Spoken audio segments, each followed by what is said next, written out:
میں اپنے نبی کے کوچے میں چلتا ہی گیا، چلتا ہی گیا۔ قرآن حکیم میں ایک آیت ہے، سورہ الاعراف کی آیت نمبر 179۔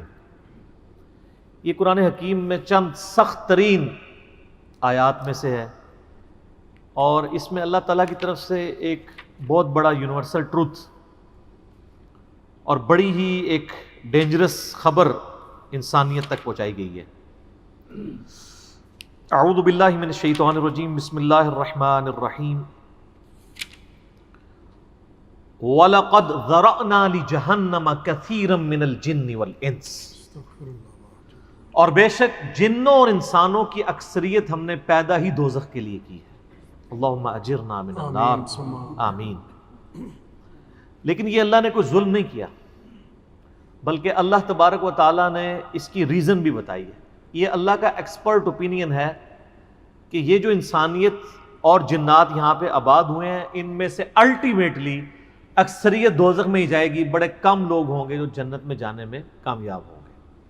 جو سورۃ العصر میں بھی آیا، والعصر ان الانسان لفی خسر، زمانہ گواہ ہے اس بات پہ کہ ساری انسانیت گھاٹے میں، سوائے ان لوگوں کے جو ایمان لے آئے، نیک اعمال کیے اور نیکی کی تلقین کرتے رہے اور صبر کی تلقین کرتے رہے۔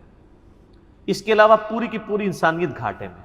اور دیکھ لیں، زمانہ گواہ ہے کہ حضرت نوح علیہ السلام کے مخالفین تباہ و برباد کر دیے گئے، صرف 78 لوگ جو ہیں وہ کامیاب ہوئے۔ حضرت لوط علیہ السلام کی 2 بیٹیاں ان کے ساتھ بچائی گئیں، ان کی اپنی بیوی بھی، اور پوری قوم تباہ کر دی گئی۔ پوری انسانیت گھاٹے میں چلتی آ رہی ہے، سوائے ان لوگوں کے کہ جو ایمان لے آئیں گے، نیک اعمال اختیار کریں گے اور حق بات کی تلقین کریں گے اور صبر کی۔ یہاں پہ سورہ الاعراف کی آیت نمبر 179 میں ہے کہ بے شک جنوں اور انسانوں کی اکثریت پیدا ہی دوزخ کے لیے ہوئی ہے، وَلِعَوْذُ بِاللَّهِ تَعَالَى۔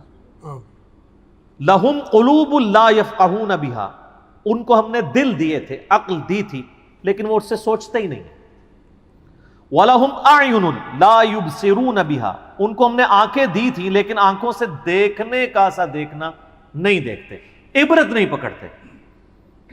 وَلَهُمْ آذَانٌ لَا يَسْمَعُونَ بِهَا، اور ان کو ہم نے کان دیے تھے، لیکن سننے والا سننا سنتے ہی نہیں ہے۔ أُولَئِكَ كَالْأَنْعَامِ بَلْ هُمْ أَضَلُّ، ایسے لوگ چوپایوں کی مانند ہیں، بلکہ ان سے بھی بدتر ہیں، جو اپنی عقل، آنکھیں اور کان استعمال کر کے حق بات تک پہنچنے کی کوشش نہیں کرتے۔ أُولَئِكَ هُمُ الْغَافِلُونَ، ایسے ہی لوگ ہیں جو اصل میں غافل ہیں۔ تو اللہ تعالیٰ نے یہ یعنی اس میں ایک غیبی خبر دے دی ہے کہ الٹیمیٹلی یہ ہونے والا ہے۔ مطلب کیا کہ اب جس نے تیاری کرنی ہے وہ خود تیاری کر لے۔ اس کو میں ایک مثال سے سمجھاتا ہوں کہ اس وقت تقریباً یہاں پہ 80 کے قریب لوگ بیٹھے ہیں، اور میں یہ کہوں کہ میں ایک گولی چلاؤں گا، جس کو بھی لگ جائے،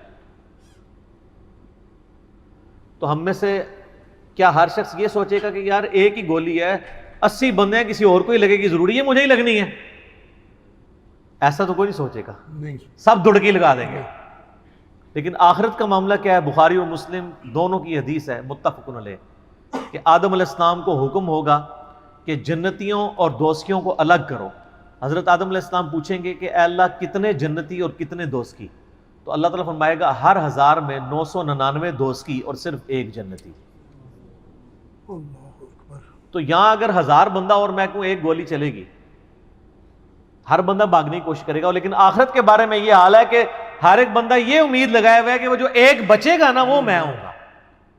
اور ادھر 1000 بندے کے اوپر ایک گولی چلائی جائے تو 1000 کا 1000 سوچے گا جو ایک پھڑکے گا وہ میں ہوں گا۔ بالکل 180 ڈگری سوچ ہے۔ یا اس کو یوں سمجھے کہ میں کیونکہ ایک گولی چلاؤں گا 999 بچ جائیں گے، ایک کوئی لگے گی، کوئی نہیں کہے گا یار 999 بچنے ہیں تو چلو ایک میں بھی ان میں بچنے والوں میں ہوں گا، کیونکہ نا کدھر میں ہی نہ پھنس جاؤں۔ اور آخرت میں تو معاملہ بالکل الٹ ہے۔ بہت کریٹیکل ایشو ہے۔ انسان کو اپنی آخرت کی فکر کرنی چاہیے، اللہ کو سیریس لینا چاہیے۔ جو لوگ دنیا میں اللہ کو سیریس لیتے ہیں وہی اپنی اصلاح کر لیتے ہیں، ورنہ اللہ تو بے پرواہ ہے۔ یقین کریں، پوری کی پوری انسانیت دوزخ میں چلی جائے، اللہ کو کوئی پرواہ نہیں ہے۔ پوری کی پوری انسانیت جنت میں چلی جائے، اللہ کو کوئی پرواہ نہیں ہے۔ بے شک۔ اور یہ جو اکثر لوگ مثالیں دیتے ہیں کہ جی دیکھیں کوئی ماں اپنے بچے کو کیسے دوزخ میں پھینک سکتی ہے، تو اللہ تعالیٰ تو ماں سے بھی بڑھ کے محبت کرتا ہے، وہ کیسے پھینکے گا؟ بھائی اس لیے پھینکے گا کہ اللہ تعالیٰ کے وہ احساسات نہیں ہیں جو ایک ماں کے ہوتے ہیں۔ ماں تو اپنی نفسانی خواہش یا محبت کی وجہ سے مغلوب ہو جاتی ہے، لیکن اللہ مغلوب نہیں ہوتا۔ اللہ تعالیٰ کیا فرعون سے اس کی ماں سے بڑھ کے محبت کرتا ہے جو اس کا باغی ہے؟ یہ محبت تو ان لوگوں کے لیے جو اس کے تابع فرمان ہو۔ جو اللہ کے دشمن ہیں ان کے بارے میں تو اللہ تعالیٰ فرماتا ہے انا من المجرمین منتقمون، ہم مجرموں سے انتقام لے کے چھوڑیں گے۔ ان کے لیے یہ معاملہ نہیں ہے۔ ہمیں تو یہ بتایا گیا ہے اللہ تعالیٰ ایک بوڑھی نانی اماں ہے جس نے یہ ایک نعوذ باللہ ایک سسٹم چلایا ہوا ہے، اینڈ پہ سب کچھ چھوڑ دے گا۔ نہ، اگر یہ بات ہوتی تو انبیاء کرام علیہ السلام کی تعلیمات اس طرح کی نہ ہوتی کہ لوگ جو ہے وہ کیجول زندگی گزارنا شروع کرتے ہیں۔ بڑی سٹرکٹ تعلیمات ہیں۔ جامع ترمذی میں حدیث ہے کہ سیدنا عثمان غنی رضی اللہ تعالیٰ عنہ علیہ السلام کے بارے میں آتا ہے کہ وہ جب کبھی قبرستان جاتے تو اتنا روتے کہ ان کی داڑھی آنسوؤں سے تر ہو جاتی۔ تو اصحاب پوچھتے کہ آپ کے سامنے جب جہنم کا ذکر ہوتا ہے آپ پہ اتنی خشیت طاری نہیں ہوتی، لیکن قبرستان میں قبر کے سامنے یہ معاملات آپ کے ساتھ کیوں ہوتے ہیں؟ تو انہوں نے کہا کہ میں نے نبی علیہ السلام سے خود سنا تھا کہ قبر آخرت کی منزلوں میں سے پہلی منزل ہے، جس کی یہ منزل پھنس گئی اس کی اگلی منازل مشکل ہو جائے گی، اور جس کی یہ منزل آسان ہوئی اس کی اگلی منازل آسان ہوتی چلی جائے گی۔ یہ وہ شخص کہہ رہا ہے جسے 3 دفعہ جنت کی بشارت ملی ہوئی ہے۔ ہمارے پاس کوئی جنت کا ٹکٹ نہیں ہے، اور ہماری بے پرواہی اپنے عروج کے اوپر ہے۔ اسی کو پنجابی میں کہا جاتا ہے نا، عقل نہ ہوئے تے موجیں ہی موجاں، عقل ہوئے تے سوچیں ہی سوچاں۔ جسے عقل نہیں ہوگی وہ موجیں مارے گا کیونکہ اسے پتہ نہیں ہے نا، لیکن جسے عقل ہوگی وہ سوچے گا کہ یار یہ معاملہ تو بڑا خطرناک ہونے والا ہے۔ صحیح بخاری میں حدیث ہے، نبی علیہ السلام نے فرمایا آپ ایک جگہ سے گزرے، کچھ اصحاب آپس میں یعنی ہنسی مذاق کرتے ہوئے ہنس رہے تھے، تو آپ کھڑے ہو گئے، آپ نے فرمایا جو کچھ میں جانتا ہوں نا اگر تم جان لیتے تو بہت کم ہنستے، زیادہ رویا کرتے۔ بہت سیریس کیس ہونے والا ہے۔ صحیح مسلم میں حدیث ہے، آپ علیہ السلام فرمایا میں نے ارادہ کیا کہ میں اللہ سے دعا کروں کہ تمہیں عذاب قبر سنوا دے۔ دکھانے والی تو کہانی ختم سر، سنوا دے، لیکن مجھے ڈر ہوا کہ اگر تم نے عذاب قبر سن لیا تم اپنے مردوں کو دفنا نہیں چھوڑ دو گے، ایسی خشیت تم پہ طاری ہو جائے گی۔ لیکن یہ اللہ تعالیٰ نے سب کچھ پردے میں رکھا ہوا ہے سر۔ صحیح بخاری میں حدیث ہے کہ میت جو ہے وہ چارپائی پہ کلام کرتی ہے، نیک میت کہتی ہے مجھے جلدی جلدی میری جگہ کی طرف لے چلو، اور جو بری میت ہے وہ چیخو پکار کرتی ہے کہ مجھے کہاں لے کر جا رہے ہو۔ اور نبی علیہ السلام کے الفاظ ہیں صحیح بخاری میں کہ زمین و آسمان کی ہر مخلوق اس کی چیخیں سنتی ہے سوائے جنوں اور انسانوں کے، کیونکہ جنوں اور انسانوں کو اللہ تعالیٰ نے غیب کے پردے میں یہ چیزیں رکھی ہیں نا، اسی کے اوپر تو جنت ہے۔ ان الذین یخشون ربهم بالغیب لہم مغفرۃ واجر کبیر، جو لوگ بن دیکھے اپنے رب سے ڈرتے ہیں ان کے لیے مغفرت ہے اور اجر کبیر ہے۔ دیکھ کے تو سب نے مان لینا ہے، پھر سر اس سے بھی آگے اگر آپ چلے جائیں، صحیح بخاری میں یہ حدیث موجود ہے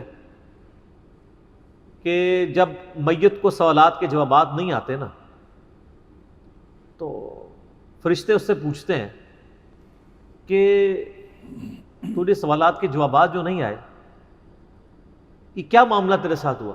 تو وہ کہتا ہے میں تو وہی کہتا تھا جو لوگ کہتے تھے، سن سنا کے سننی، ٹنی پڑھ پڑھا کے سننی نہیں۔ تو فرشتے کہتے ہیں تو نے خود پڑھ کے سمجھنے کی کوشش کیوں نہیں کی؟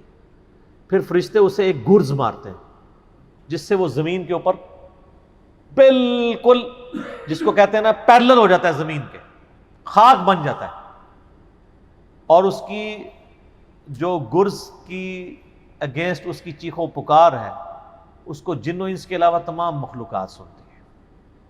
اگر یہ سن لیں تو ظاہر ہے یہ تو پھر انسان کے بچے نہ بن جائیں۔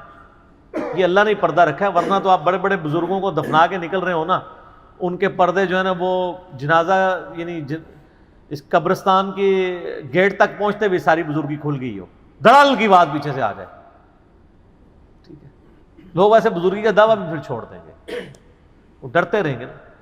تو یہ اللہ نے پردے رکھے ہوئے۔ کہ اللہ کو سیریس لیں، اور سیریس لینے کا پھر مقصد یہ ہے کہ یہاں پہ ہمارے سب کانٹیننٹ میں کیا ہوتا ہے، یہاں پہ وہ پی کے والا ہی کام چل رہا ہے، دکھلاوا ہی سارا کے سارا چل رہا ہے۔